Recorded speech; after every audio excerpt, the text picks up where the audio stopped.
Untuk selanjutnya silakan Prof. Gusti. Ya, Assalamualaikum warahmatullahi wabarakatuh. Waalaikumsalam. Bapak Ibu semuanya, terima kasih atas kesempatan diberikan. Sebenarnya sudah sampaikan wajib tadi nak dulu sampaikan soalnya. Karena memang betul juga Pak. Saya pertama kali dapat dari Bu Ai sudah terkomunikasi sama Bu Ufat, persis seperti yang dikatakan tadi itu yang saya sampaikan pada beliau. Rasanya kalau zaman PDI buat sana buat itu tidak dulu Bu. Itu saya sampaikan Bu Ufat.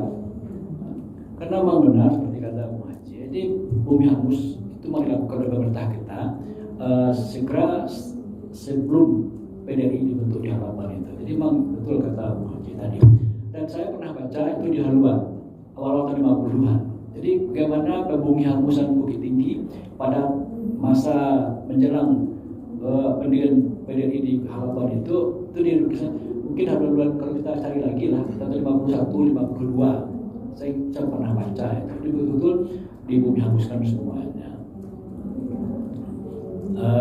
Dan bumi hangus ini seperti kata Bu Haji tadi memang ditujukan untuk tidak bisa dimanfaatkan, tapi yang jelas ya tidak ada lagi setelah ini pada bersama. Itu mau benar, sudah katakan sama Bapak. Tapi ya kita bicarakan lagi lah, kata Bapak. Bicarakan lagi.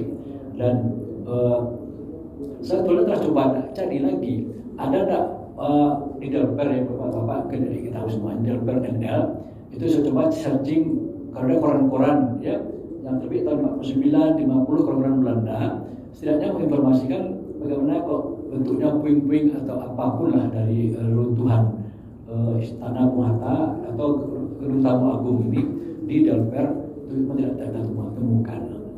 Cuma ada satu pada bulan-bulan Oktober atau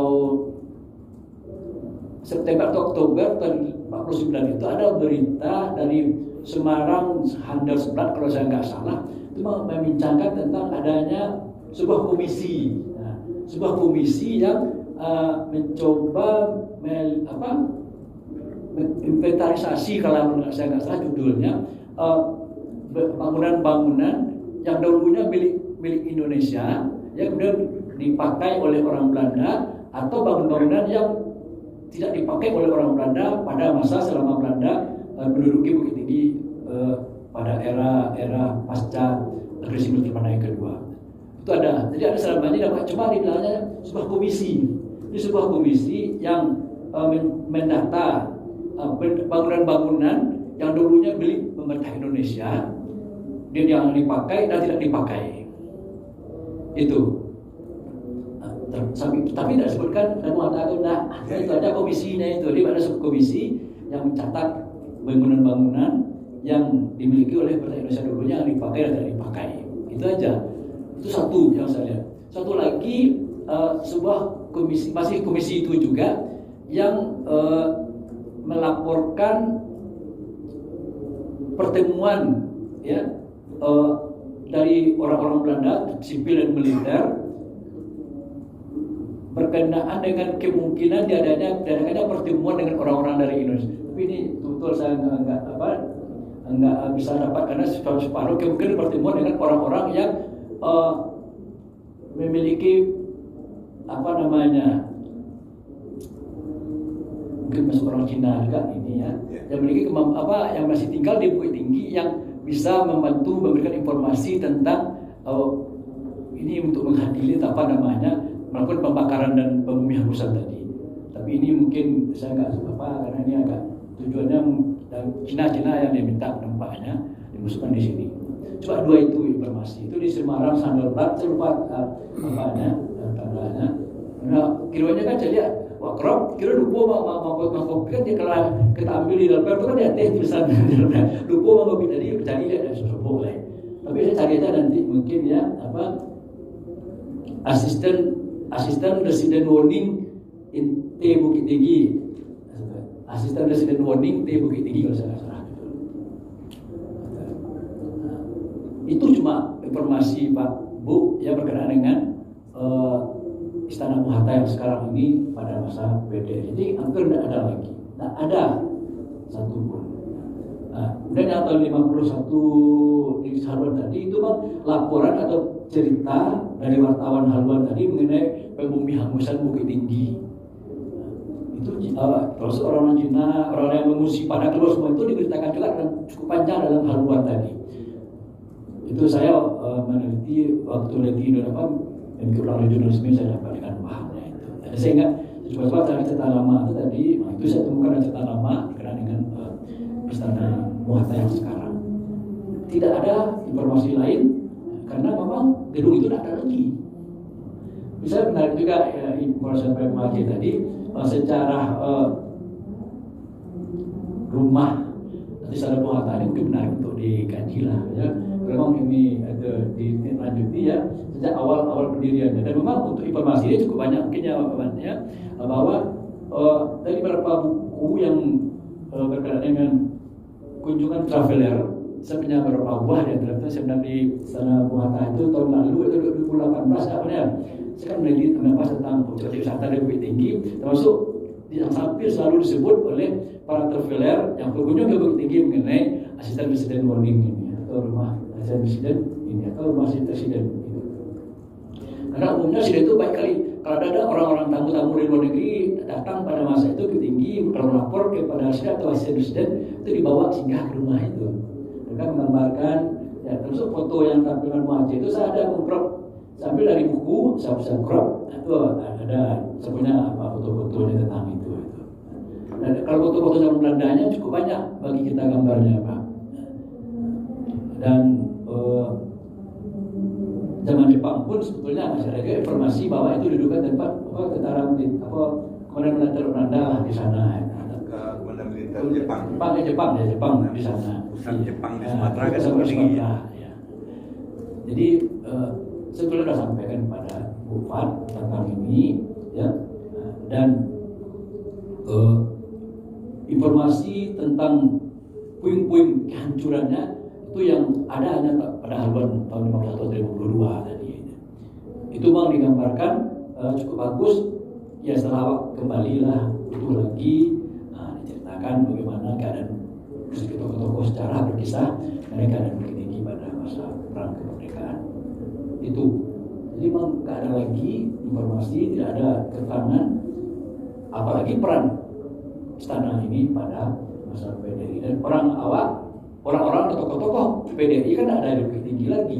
Ini juga sebetulnya Pak ya waktu rapat-rapat sebelum pembangunan monumen PDI itu dulu kami dengan Pak Azal kan ikut terlibat itu Pak. Saya beberapa kali ikut, Pak Azal beberapa kali ikut. Dan salah satu suara yang muncul pada rapat-rapat awal pembangunan monumen itu di Bukit Tinggi ada Pak Azal.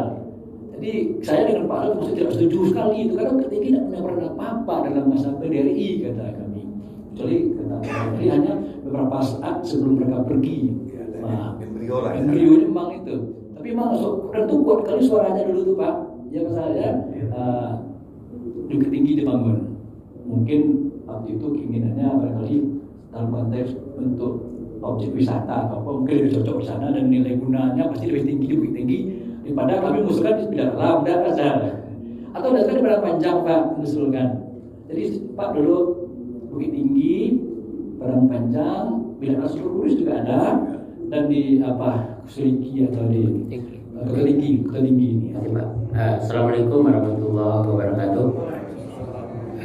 Terima kasih atas kesempatannya untuk bisa berdiskusi bersama Bapak dan Ibu senior kita ini. Mungkin saya membahasnya mungkin dari sudut pandang yang agak berbeda Bu Ai. Karena kalau saya bicara tentang sejarah, kemudian tentang faktanya itu sudah di luar kepala dari bapak-bapak dan ibu-ibu kita yang hadir di sini. Tetapi karena saya rasanya lebih muda lah dibanding yang hadir sama dengan Bu Ai ya. Jadi mungkin kita melihat bagaimana kondisi kesekarangannya gitu Bu Ai. Jadi ketika kita bungkus Istana Bung Hatta ini dengan PDRI saja seperti yang disampaikan oleh Prof dan Pak Aceh tadi bahwa nilainya agak berkurang. Bagaimana mungkin dari pemerintah Provinsi Sumatera Barat menginisiasi adanya sebuah kawasan cagar budaya gitu Bu, supaya dia lebih luas. Jadi kawasan cagar budaya kalau bisa disebut heritage of PDRI gitu, sehingga skop yang akan kita kaji atau kita ya kalau kita teliti gitu ya, itu lebih luas lagi dibanding hanya sebuah gedung Istana Bung Hatta saja. Berarti nanti kita akan melompat dari satu daerah ke daerah lain, sehingga setiap monumen, setiap bangunan, setiap lokasi ya, lokus-lokus penting itu perlu kita inventarisir gitu. Berarti di Bukit Tinggi apa saja, misalnya yang pertama Istana Bung Hattanya sendiri, kemudian ada juga rumah tua PDRI yang ada di Parak Kopi itu, kemudian mungkin juga nanti kita lanjut ke Halaban, ke Kota Tinggi, ke Setuju, Sumber Kudus, bahkan ke Museum PDRI-nya sendiri, sehingga itu menjadi satu kesatuan, sehingga bukan hanya ditampilkan nama Istana Bung Hattanya saja. Mungkin kalau sekarang yang dekat ya, seperti kajian tentang Sawah Lunto lah, walaupun namanya warisan dunia itu namanya Sawah Lunto, tetapi kan yang di sini juga masuk, yang di Imam Effendi di Teluk Bayu juga bagian gitu kan, yang di Padang Panjang juga bagiannya. Jadi harusnya kita merawat semua gitu, merawat semua hal-hal yang terlibat dalam PDRI ini dalam satu bingkai, sehingga semua poin-poin itu tetap bisa terjaga. Bagaimana peran rumah di Sumber Kudus itu tentu juga harus kita kaji juga.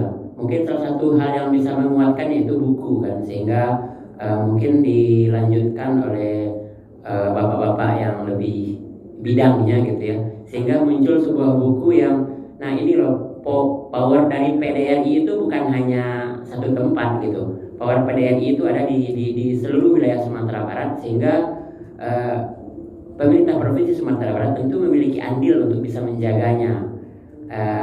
Kita kembali lagi ke Istana Bung Hattanya sendiri, karena kami kan langsung ke situ gitu ya.